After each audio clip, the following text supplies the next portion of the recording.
Thanks, everybody. Welcome to Build. I'm your host, Ricky Camilleri. What happens when a frustrated novelist turned university professor falls for one of his beautiful and talented students? That is the story behind Submission, the film starring and created by our next guest, director Richard Levine, author Francine Prose, and the great Janeane Garofalo. Right now, let's take a look at the trailer for Submission. I say, what would you like to do tonight? He says, I'm coming up to you from behind. I'm bending you over a trash can, making you open your legs. Ted? Yeah. I'm going to bed. Okay, all right. I'll be up in a bit.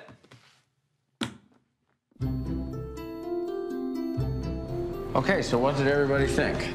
I thought it was disgusting. We're not staying with the story about some chick having fantasies about her teacher. Angela, I read your chapter. I think it's quite accomplished. Oh my God, that makes me so happy. Our bodies melting together, our lips, our tongues. Thank you. Now we can hear what our author in residence has to say on You're it. working on another novel? Yes. So how's it coming? Well, it's coming. It's slow. What if the next time you talk to your editor, you mentioned my novel to him? Professor Swenson, Angela is in your class? She thinks you're the greatest writer that ever lived. It's always good to have a fan. I was imagining you getting home and reading those really intimate pages and wondering if, you know. How's Angela Argo doing? Why do you ask? The stuff she wrote for me was terribly obscene. Would you help me carry the stuff up to my room? I never talked to a female student alone in my office without the door wide open. I wanted to talk to you about a novel that I'm writing. It's about a girl who has an affair with her teacher. That would be great. One of your students called. She sounded upset. You didn't call. I'm sorry. I did not think that that's what that was about. Well, now you know. She's charging you with sexual harassment. It's bullshit. That's not what it is. It's easy for you to have standards with your nice fat teaching job. I should have known better. The aging, insecure writer. You're like a vampire sucking this kid's blood. Are you arresting me? Nothing's for free, you know? What's it going to cost me? Everybody, please welcome Janeane Garofalo, Francine Prose, and Richard Levine. Hey there. Francine, since this is based off of your original book, why don't we talk about where the main idea for this came from, this relationship, and exploring, I think, the sticky middle ground of a relationship like this. Well, how did it start? It started in like 1995. I mean, this is pretty. The book came out almost 20 years ago, and I was having lunch with my publisher, which is not unlike the publisher lunch in the film. And my publisher said, "What are you working on now?" And the answer was nothing. And then I had this idea, and I said, "Oh, I want to do a film based on the von Sternberg Blue Angel, except set it in a college campus, in a creative writing class." It just came from nowhere. And then since I said it, and they went, "Oh, what a good idea," then I had to go home and write it. So, but you know, I never thought of it as a book about sexual harassment or academic politics at all. I mean, I just thought it was a story about obsessive love for the wrong object. And then when it took place on a college campus, I realized that these other things would have to come into it. Was it prior? Was it? I don't remember when Oleana came out, but Mamet's Oleana. Were you thinking about that at all, or did you know about it at the time? Oleana came out afterwards. A little bit afterwards, yeah. And well, I can say anything. Sure, right? yeah, of course. I mean, I saw Oleana, and it just seemed so insanely humorless to me, and that I know this is a sacred subject, blah blah blah, but I think that you really need some kind of humor when you're talking about it, which is one of the things I really like about the film, and I tried to do in the novel. It's funny. Yeah. One of the things that I love that I think you did with the film is that you found this area that doesn't feel like we've seen this story before, although I think, you know, on the face of it, we've seen the story of a professor in love with a student or an affair, but it's always overdone. And with this, they feel very realistic and very believable, and he's not too impotent of a man, and she's not too seductive. They're like real people. Can you talk about finding that middle ground? Yeah, I think one thing I loved about the book was that it wasn't just, it wasn't a story about a middle-aged guy in a bad marriage who became obsessed by this younger woman. That he's in a good marriage too. He's in a very good marriage, and I really loved that aspect, and I love that you know, that he had these personal traumas that he hadn't really dealt with. I mean, this was my take when I first read it, and he wasn't a very awake kind of person. And he was very vulnerable to whatever she had to offer. But one of the things she did have to offer, which I really loved, was talent. And I really liked that there was this element of creative envy, which I really related to. And so he was very vulnerable to being sucked in. And I really loved the intimacy of her taking it very slowly and entrapping him very slowly. And so I always thought it was funny. I mean, when I first read it, I thought, oh, this is like I think I called it a black comic Greek tragedy, you know, because I thought in a way, you know, like Oedipus, you know what's going to happen, but you're on this train with him. You know it's headed for disaster, but it's really compelling you can't look away. When you're translating a story like this from book to screen, I mean, everything that is relatable and that feels far more radical than I think most. I'm sorry, but Susan Lucci just walked past the... I think she's still there. Do you want to say hi? No, I'm just... She's quite tiny. Welcome to Build. Susan Lucci. Stars like Erica Susan Lucci Kane. all day walking by. Well, these people are so young, they don't know from Erica Kane. But that's, I mean, you know, I was born in the mid-'60s, and growing up, you would see, right? You would just see her, even if you didn't really watch the show, you would just see Susan Lucci, and then there was all that talk of she didn't get her Emmy. And then she just walked by. I'm sorry, please continue with your conversation. Absolutely right. I was born in '84, and I remember hearing about her all the time. You were born in 1984. Yeah. I know I look older. The beard makes me look older. That's what I was a junior in college. That's cool. Isn't it? Sorry. Isn't it? Yeah, that's cool. Anyway, what I was going to say is what works it works so well in a novel when you can sort of talk about the interior lives of people who are seemingly normal. And I think when you translate that to a screen, oftentimes screenwriters get worried and are like, oh, the marriage has to be bad because we have to give him a reason to do this, and she has to be more seductive because we have to make it more clear that, you know, he wants this. How did you not fall prey to sort of to those kinds of temptations? I think we were very mindful of it. You know, we didn't want to give too much away too fast. And I think Addison is really skilled at being able to sort of map out sort of the machinations and how far to go and when she made a decision to lie as opposed to coming on too strong. So, you know, I think we made certain changes. Like in the book, I think she was more punk or more goth, and it was the '90s, so goth. Yeah, well, she was more tattooed and pierced. Right. I mean, that would be now, but in a way, it was better that she wasn't. I mean, in many ways, it was better that she wasn't because her transformation is so surprising, and she's so punked out and she's so pierced in the novel that her anger is out front right from the beginning. But Addison doesn't seem to be angry. She just seems to be dedicated to writing. Right. And then that complication emerges more slowly, which is great. And she does an amazing job of it. Yeah. And that scene that you have where she's giving feedback to the girl, we finally sort of start to see what's inside of her. Right. And after the dorm room, Addison came in with bright red lipstick. The minute she shows up in that lipstick, you know. I mean, there's lipstick and nail polish are the two things that change a lot. And the minute she shows up in that lipstick, you go like, uh-oh. Yeah. Something's happening. You know the power shift has happened.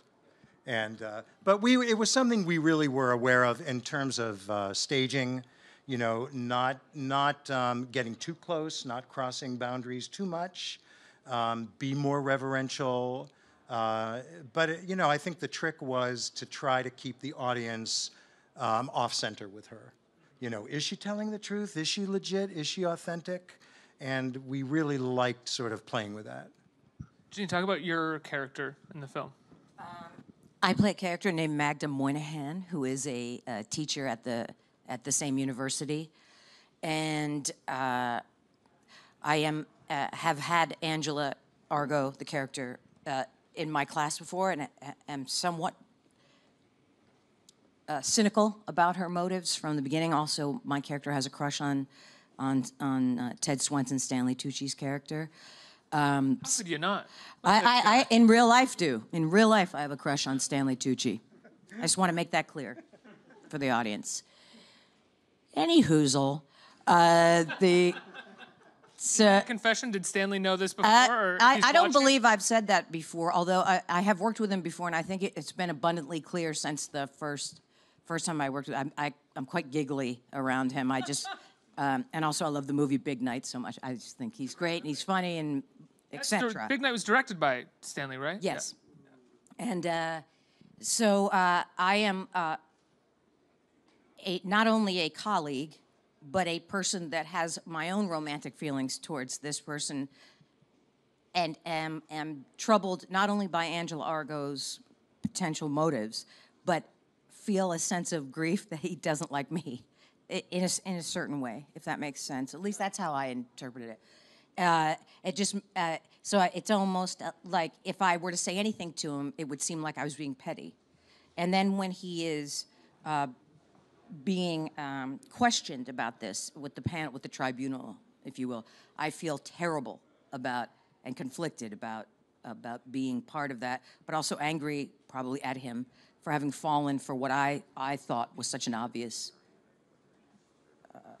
not a trap, but would have been so clearly problematic that it should be a surprise to no one that it was going to come back to bite him in the ass afterward. Francine, what is it like to, you said this movie was published in the 90s, or the book was published in the 90s, and the movie coming out right now is obviously coming out in the midst of a different kind of conversation when it comes, I think, to the sexual politics, not just on campus, but in I think, overall, the relationships between men of power, of a certain power, and women. What is it like to sort of see this story play out right now in the midst of this conversation? Well, there were some cases around the time I was writing it. So it wasn't, I mean, there were a couple of very high-profile academic sexual harassment cases. And in fact, a friend of ours got accused wrongly of sexual harassment. And as I was writing the book, I was in the middle. I was just about to write the hearing, the tribunal scene, and we got called up to the college where he was being tribunaled because his friends had mysteriously left town before it started. So we were... You mean they escaped because they didn't want to take part in it? So we were called to be his character witness. And this thing went on for like 11 hours. It was like Salem. I mean, it was really insane.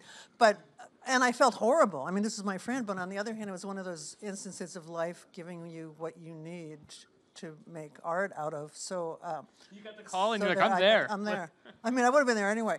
But it wasn't, obviously, it wasn't as much in the conversation as it is now. And I think if the movie were coming out even 8 months ago, it would be very different. I mean, it's so much in the air and so much of the moment that it's kind of startling almost. Does it feel dangerous to present a movie that has blurry lines and what can feel like a somewhat dogmatic conversation right now?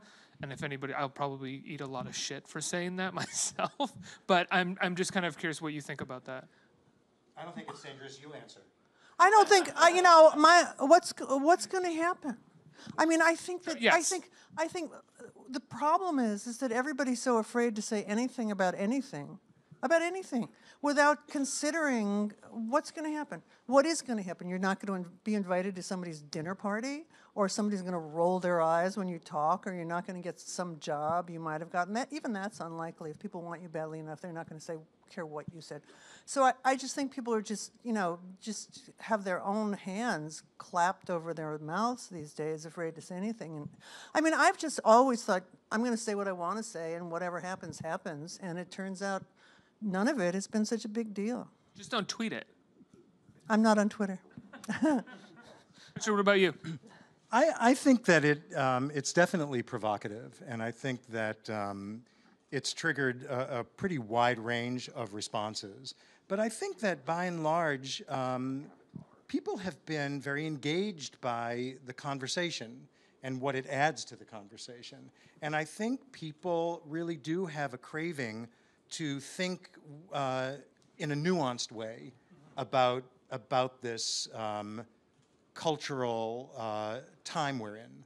And I think that this really can add to the conversation in a very interesting way from a very different angle.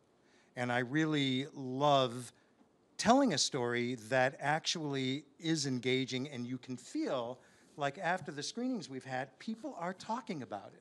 People are arguing about it. And that is, that's what kind of arguments have you overheard? Well, they argue about Angela. They argue about Swenson. You know, we did a screening the other night, and the moderator was like, okay, how many people thought Swenson was a dope? And, you know, 50% of hands went up. And he sort of did the same thing with Angela, but that was just a starting point because... The moderator did that with the screening audience? Yes, but people, I think people can relate to Swenson's haplessness. And the fact, I mean, when I read the book, there was a critic said in describing Swenson that he was basically a decent guy committing slow moral suicide. And I really loved that thought. And I think people just, it's just nice to be telling a story that doesn't evaporate before the credits are ended. And also, I mean, there's a huge difference between a dope and a rapist. Those are not the same things. I mean, there's a huge range. Right. So, you know, you're not supposed to sleep with your students. It's, as he says at the end, it's unprofessional. Well, he crosses a line, but at the same time, should he be exploited, one, as well as fired and publicly shamed for crossing that line? Well, it is unprofessional, but I don't think anyone could see this film and think that Angela Argo is a victim. I don't think there's any possible way of seeing, and so much of the conversation now is all predator victim with no gray area in between, and this film is very much about that gray area. Jean, what do you think? I would say that it is just, in the context of this movie coming out now, it's just not a coincidence, but the timing isn't deliberate. So it seems almost a strange thing that it will be viewed through the prism of the Me Too movement, what's going on in this culture, when actually it's just happenstance that it's coming out at this time. Yeah. I think of it as a more isolated situation. Human sexuality is an interesting thing, and it tends to be the great leveler for so many people. No matter who you are, where you come from, that tends to be some people's downfall. It's the reason why marriages and relationships fail. It's why careers implode, why people fall apart all the time. And also, infidelities, that's life. Yeah. Most people. Monogamy, an age-old tale. You know, it's a tale as old as time. You know, marriage is an institution from the 12th century when we lived to be about 23. Okay, so there's going to be a lot less infidelity, right? Now we live to about 90. It's untenable, really, to be monogamous, I think, in modern culture, or at least not have a flirtation or anything like that. I see it as a story about people.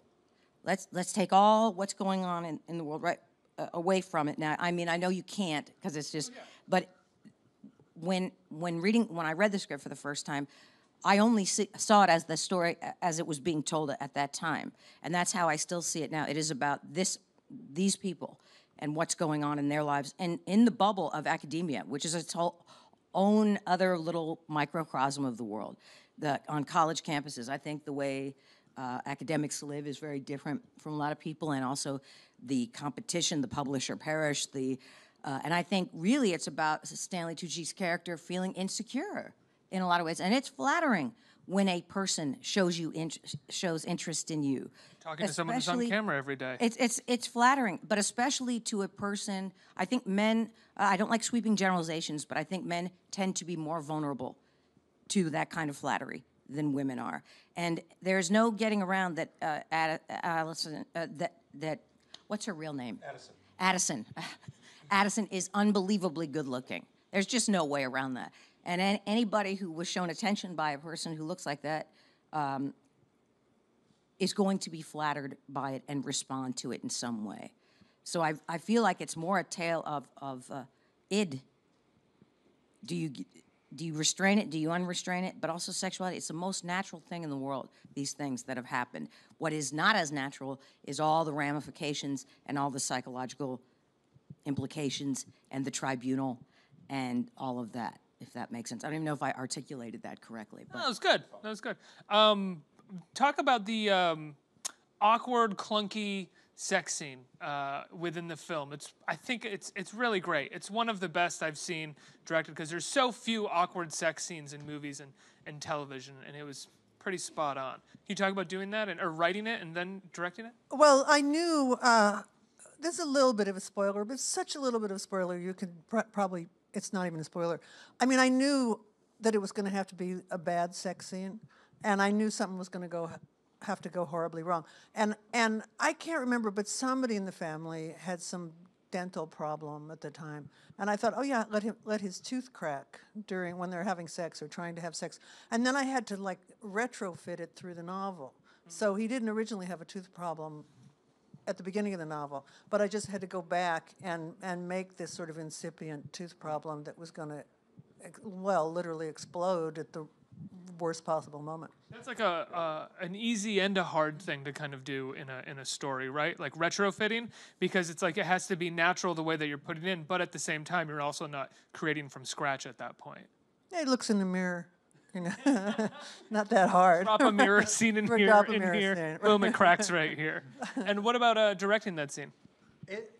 That is one scene that came out even better than I imagined it, and it's not necessarily due to me at all. In fact, a couple of things I think made it a scene I really love. And one thing is there was initially some dialogue in the scene, and at one point Stanley said, why don't we try it without dialogue? And I thought that was such a great idea, and because the tension, the awkward silence is like music. You know, and I feel like the visceral experience as a viewer really changes, you know, because there's nudity and it becomes a level of intimacy that we really haven't seen before. And also you can feel towards the end of the scene, I don't want to give too much away either, but when he's getting dressed, that the power dynamic has shifted, and it's both funny and it's both He's such a hapless loser. Yes, yes, and she knows. Such an old man, like. Oh. Yes, exactly, and I don't know. I really am happy with that scene. You're also right about the silence leading up to that as well. When he kind of walks over, there's this. I was watching it, and I was just going like this in it because you just, like you said, that slow moral suicide. You really don't want him to do it, but it's inevitable, and now it's taking too long. Right. It's really uncomfortable. And it's really, the actors, Janeane, Stanley, Addison, Kira, I mean, I lucked out. I mean, they're amazing. And in that scene, there is just the subtlest moment when he's saying goodbye and, saying we shouldn't tell anyone. And he sort of leans in as if he's going to just give her a little kiss goodbye, like an innocent, and she turns away, and you can just feel that he made an error even with that instinct, and it's really subtle, but to me it's what I got by having such gifted actors, to really fill the moments in their internal lives. Yeah. Let's get some questions from our audience. Who has a question? Hi. Janeane, I'm a huge fan of yours. Just been watching ever since I grew up, just been growing up on your stuff. Big fan of Wet Hot American Summer. We've seen the first day of camp. We've seen the last day of camp. We've seen the 10-year reunion. And then that giant cliffhanger at the end, which could have meant that none of it really happened at all. So my question is, should we expect a third season or a third series, I suppose, and would you have any ideas for what you'd want to see? I am very glad you asked it, because I hope there's a third, but I pitched an idea, actually, called Tin Can Trailer Soldier Spy, which is about the can of beans with Gene in the trailer, who was a soldier, and then there's going to be a British spy who is a can of Heinz baked beans. Voiced by Colin Firth, please. No, voiced hopefully by Matt Berry, who is fantastic. And I pitched it and have not heard back. I don't know that they went for it, but I thought just the name Tin Can Trailer and a Soldier Spy, and also just to hear H. John Benjamin as a can communicating with Matt Berry as a can of Heinz baked beans in Britain, and his name would be George Smirk, George Smiley from I know that's corny, but and so they have to work together to solve, like, why do you turn into a can sometimes? And it has to do with the Margaret Thatcher and Zen Star and Zed Star and Reagan and the strikers, and it's very complex. And as I was pitching it, I could feel the people I was pitching it to shrinking away. But I'm hoping that they want to make Tin Can Trailer Soldier Spy with Chris Maloney and H. John Benjamin and Matt Berry. So I certainly hope so. And if not that one, something else because I really enjoy doing those and working with those people. So thank you for letting me say it out loud, the Tin Can Trailer Soldier Spy. Tin Can Trailer. Let's hashtag that. Let's get it trending. Get it out there. Make it a meme. I'm not even fully sure what a meme is, but do it. Next question. Hi, this question's from an online viewer. So Mackenzie would like to know, who are your idols for each of you? Idols? Who's your biggest influence? We'll change it to that. Who made you want to become a writer? Oh, maybe that's hard too. The thing is, it's like someone saying, "What'd you read lately?" It's like every book you ever read, just like you can see it swirling down the drain. I mean, you know what? Garcia Marquez convinced me to drop out of graduate school after a very short time. I mean, not in person, his book. So I would give him a lot of credit. Which Garcia? 100 Years of Solitude. I would say my idols, SCTV, the cast of SCTV, Catherine O'Hara, and there's Albert Brooks, Cal Burnett, Tim Conway, the late Gary Shandling.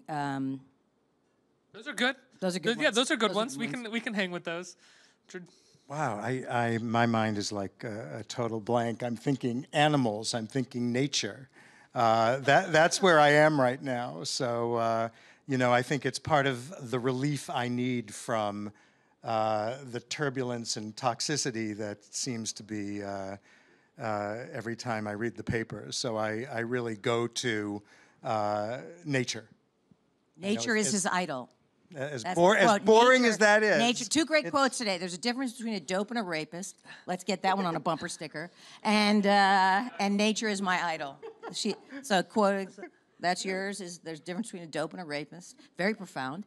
And nature is your idol. That's good. I like that. T-shirts. Get the T-shirts made. Get it trending. Make it a meme. Next question. I think this is our last one. Hi. I was wondering, as creative people, how do you kind of let go of the image you have of like your character or your film or the plot and let it go to the audiences? Like, at what point are you like, I'm satisfied? Or is it kind of like, I'm never satisfied, I'm gonna constantly like try to recreate my image? Well, I think in something like making a film, you have to lock it, and you never feel like it's done. And then whenever you see it, you're thinking, oh, I missed this, I missed that. But at some point, you have to move on, and you have to just know that it's all in process. So that's yeah. When you go to screenings now, do you still see moments that you're like, I could trim, or I could have put this in there? Totally. Yeah. Or moments I missed. I also can appreciate what's there, and especially moments that I didn't come up with but are there, and I'm very, I'm really grateful for them. But I'm very critical. Do you have moments where after you finish a book, like a year or two later, you have a new idea for it, or a way it suddenly pops in your head, that character, and something else you would have done with them? No, it's mostly cutting. I mean, if I'm giving a reading, I'll be thinking, if I don't read this page, will anyone notice? So that's a sort of a sign that it might not be there. But I mean, there are two answers to that question. One is I miss the characters when I'm done. I mean, because when I'm writing, they're in the room with me. They're like in the room, or they're in my head. And when I'm finished, they're gone. and there's no getting. I mean, I've never been tempted to write a sequel, but people say, "How do you know when you're finished?" Well, I never knew how to answer that, but I was writing something, and I'd been revising, and I have two computers. One's hooked up to the internet, and one's not, and I was so done that I was like writing on that computer and watching Law and Order reruns on the. So I think that's how you know you're done. If you're watching Law and Order reruns and revising at the same time, it's time to send it in to somebody. Are you like OG Law and Order or SVU? I'll watch it. Ba-bum. Yeah. Yeah, that's all I need to hear. It's like incredibly addictive format. Oh, I know. It's Pavlovian. Jean, what about you? Well, I always wish I had another whack at it. You know what I mean? It's not that I will look at it, because I can't bear to see myself.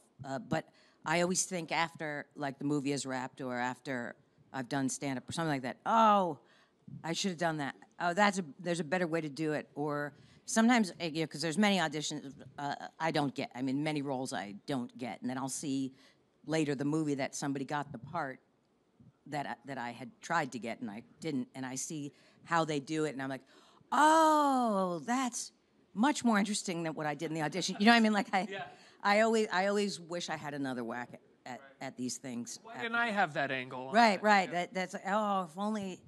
That's right. That's so clearly right what that person is doing.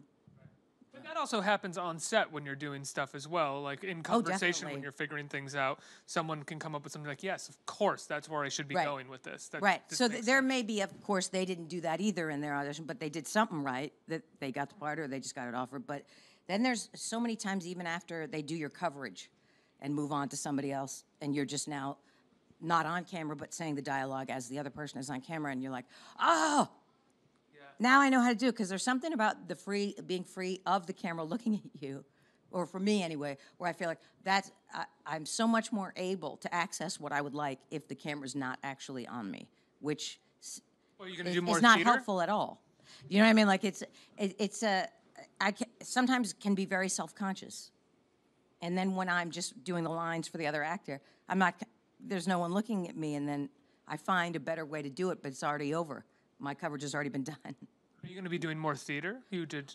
I don't know. I don't know. I think I would like to work not on Broadway. I think I'd like to go off Broadway. It was my first experience on Broadway, and it was just. It's it's just I definitely missed doing stand-up for all those months. You know what I mean? That's my favorite thing to do is do stand-up. But for this, that's a different medium is on stage, and I learned a lot. But I don't know that I enjoyed it as much as I do other live performances, where there's much more freedom, understandably, than there is in a play. Do you guys have that as writers, where you're sort of stuck on something, and then it occurs to you how you can fix what you've been stuck on, and it's the most obvious solution, but somehow it took you days or weeks to come up with it? Yeah, usually about 3 a.m. Yep. I mean, I'm a big insomniac, and it's the only good thing about being an insomniac, is you have lots of time to think of what you did wrong and how you can fix it. Sometimes how you can fix it. Yes, walking. I take a lot of walks, and I do a lot of problem solving when I'm walking. Yeah. It's the best way to clear your head, I always find. Yeah, and when you're not, my experience is when I'm not focused on it, an answer can come. There's some great Mad Men quote about that, where Don Draper says, think about it really hard, and then just let it go, and the answer will come to you randomly, which I always try to, it never works for me, but I always try to keep that in my head. Guys, I love the film. Congratulations. How can people see Submission? It's opening today at the Landmark on 57th Street. So it'll be playing for a while, hopefully, and then a week from tonight, it opens in about 40 cities. Fantastic. So we're going to have a good release, so please see it. All right, give them a round of applause, everybody. Thanks so much.